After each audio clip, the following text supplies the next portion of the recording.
Okay sir. నా పేరు doctor N Mallikarjunarao అండి. నేను కృషి విజ్ఞాన కేంద్రం ఉండికి ప్రోగ్రామ్ కోఆర్డినేటర్‌గా పనిచేస్తున్నాను. అయితే వరి గనక పంట గనక చూసినట్లయితే మన రాష్ట్రంలో ప్రధానమైన ఆహార పంట.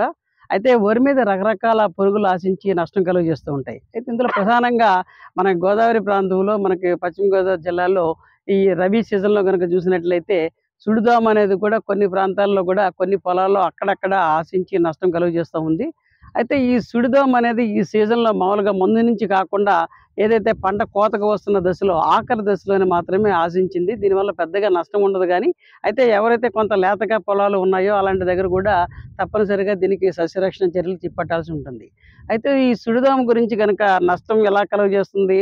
తర్వాత ఎందుకు ఈ సుడిదోమ ఉధృతి వరిలో ఎక్కువవుతున్నది గనక కారణాలు గనక విశ్లేషిస్తే ముఖ్యంగా నత్రజని ఎరువులు ఎక్కువగా ఎయడం అనేది ఒక కారణము.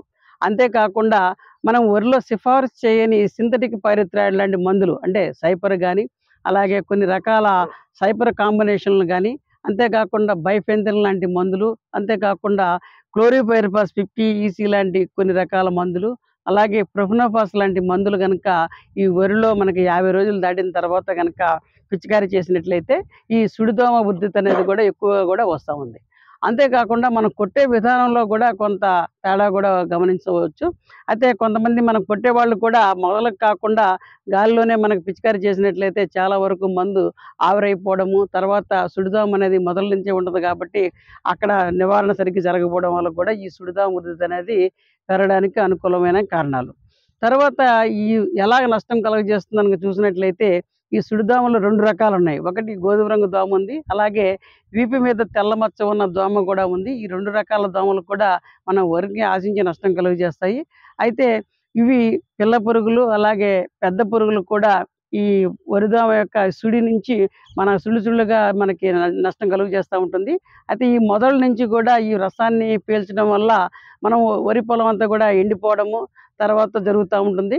దీనివల్ల అంతేకాకుండా పడిపోవడం కూడా జరుగుతుంది. ఆఖరి దశలో గనుక చూసినట్లయితే వరి పొలం అనేది పడిపోవడం కూడా జరుగుతుంది. అంతేకాకుండా ఆఖరి దశలో గనుక ఆశించినట్లయితే మనకు గింజ సరిగ్గా పాలు పోసుకోకపోవడం వల్ల కూడా మనకి తాలు గింజలు కూడా ఎక్కువ వచ్చే అవకాశం ఉంది. కాబట్టి రైతాంగం అనేది ఈ సుడిదోమ గురించి మొదటి నుంచి కూడా చాలా జాగ్రత్తగా పాటించాలి. నత్రజని యాజమాన్యం పాటించాలి.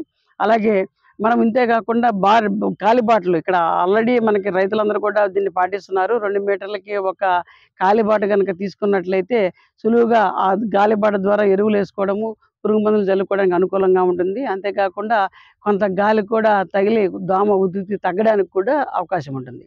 అంతేకాకుండా అయితే ఒకసారి ఈ దోమ వచ్చిన తర్వాత అంటే సుమారు దుబ్బుకి 10-15 పురుగుల వరకు ఎలాంటి పురుగు మందులు పిచికారీ చేయవలసిన అవసరం లేదు. అలాగే మనకి దుబ్బుకి 10-15 పురుగుల కంటే ఎక్కువ గనక ఉన్నట్లయితే వెంటనే సస్యరక్షణ చర్యలు చేపట్టాల్సి ఉంటుంది. ఇందులో భాగంగా పొలం నుంచి నీటిని తీసివేసి పొలాన్ని ఆరగట్టుకోవాలి. ఇలాగ ఆరగట్టుకోవడం వల్ల మనకి ఒక సుమారు వారం రోజులు గనక ఆరబెట్టి మళ్ళీ నీళ్లు పెట్టుకున్నట్లయితే చాలా వరకు అప్పుడే గుడ్డు నుంచి వస్తున్న పిల్ల పురుగులు చాలా వరకు చనిపోవడానికి అవకాశం ఉంది. తర్వాత మనం పురుగు మందులు దానికి గనక వస్తే దీనికి మనం వాడే పురుగు మందుల్లో మోనోక్రోటోఫాస్ అయితే 2.2 ఎంఎల్ గానీ, అలాగే ఎసిఫేట్ అనే మందు గనక వాడినట్లయితే 3 గ్రాములు లీటర్ నీటికి గానీ, ఇంతే కాకుండా మనకి పైమెట్రోజైన్ లాంటి మందులు కూడా దోమకు వాడుకోవచ్చు. అది గనక వాడినట్లయితే 0.6 గ్రాములు అంటే సుమారు ఎకరాకి 120 గ్రాములు కూడా మనము వాడి నివారించుకోవచ్చు. ఇంతే కాకుండా మన ఇటీవల కాలంలో బాగా ఎక్కువగా ప్రాచుర్యంలో ఉన్నవి అలాగే మనకి మనకి పెక్సలాన్ అనే మందులు లాంటి మందులు కూడా మనకి వాడుకోవచ్చు. ఇలాంటి మందులు కూడా మనకి ఎకరానికి 94 ఎంఎల్ అనేది ఎకరానికి పడుతుంది. ఏ మందులు వాడినప్పటికి కూడా మనకి మందు ద్రావణం అనేది సరిగ్గా వాడుకోవాలి. 200 లీటర్ల మందు ద్రావణం వాడాలి, తప్పనిసరిగా వాడాలి. అయితే కొట్టే విధానం కూడా డైరెక్షన్ చాలా వరకు మొదల మీద పడేలాగా కూడా ఈ మందుని గనక పడేలాగా పిచికారీ చేస్తే చాలా వరకు దోమను కంట్రోల్ చేసుకోవచ్చు. అంతేకాకుండా ఈ మధ్యకాలంలో డ్రోన్ ద్వారా కూడా పిచికారీ చేస్తున్నారు మందులను కూడా. ఈ డ్రోన్ ద్వారా పిచికారీ చేసినప్పుడు కూడా ఎకరానికి సిఫారసు చేసిన మందులను కూడా వాడాల్సి ఉంటుంది. గాలి లేని సమయంలో, ఎండ ఎక్కువగా లేని సమయంలో, అలాగే గాలి ఎక్కువగా లేని సమయంలో గనక ఈ డ్రోన్‌తో గనక పిచికారీ చేసినట్లయితే మనకి ఈ దోమని సమర్థవంతంగా నివారించుకోవచ్చు. కాబట్టి ఈ సుడిదోమ నివారణకి ముఖ్యంగా నీటి యాజమాన్యము, నత్రజని ఎరువుల యాజమాన్యము, అంతేకాకుండా పైరిథ్రాయిడ్ లాంటి మందులు వాడకుండా ఉండడము, ఇలాంటి పద్ధతులు గనక పాటించి సకాలం పురుగు దోమను కనుక గుర్తించిన వెంటనే సరైన సమయంలో సరైన పురుగు మందుని సకాలంలో కనుక మనం పిచికారి చేసినట్లయితే ఈ సుడిదోమని వరిలో మనకి సమర్థవంతంగా నివారించుకొని వరిలో ఆశించిన దిగుబడుల్ని పొందవచ్చు.